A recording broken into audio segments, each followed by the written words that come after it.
magaalada Istanbul sabtida soo socota waxay goobjoog ka ahaan doontaa mid ka mid ah dhacdooyinkii ugu muhiimsanaa taariikhdeeda iyadoo la daahfuri doono burjigii ugu dheeraa Yurubka ee laga dhisay dusha sare ee buurta caanka ah ee loo yaqaan Chamlicha.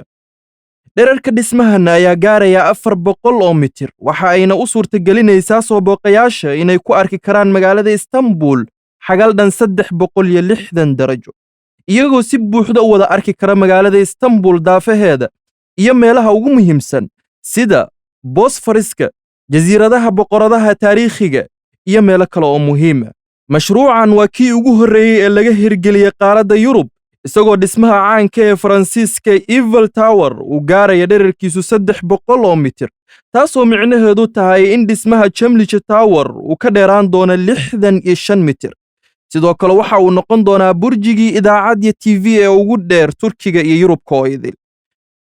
waxa uu ka kooban yahay qaybtiisa sare 4 dabaq, 2 dabaq oo loogu talagalay daawadayaasha iyo 2 kale oo loogu talagalay maqaaxiyo.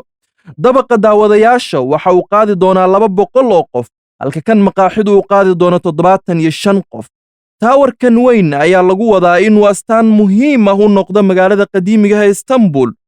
ujeedka ugu weyn oo loo dhisay manaaradan ayaa ah in la mideeyo anteenooyinka mandiqadda sida isgaarsiinta, TV-yada iyo idaacadaha. dhinaca kale dhismaha ayaa u siyaadinaya magaalada Istanbul qurux iyo bilicsanaan hor leh isagoo soo jiidan doona dalxiisayaal badan oo yimaada magaaladan Istanbul. waxauna noqon doonaa meelaha ugu caansan Turkiga gaar ahaan dhismahan ayaa ku yaala buur magaalada oo dhan laga wada arki karo.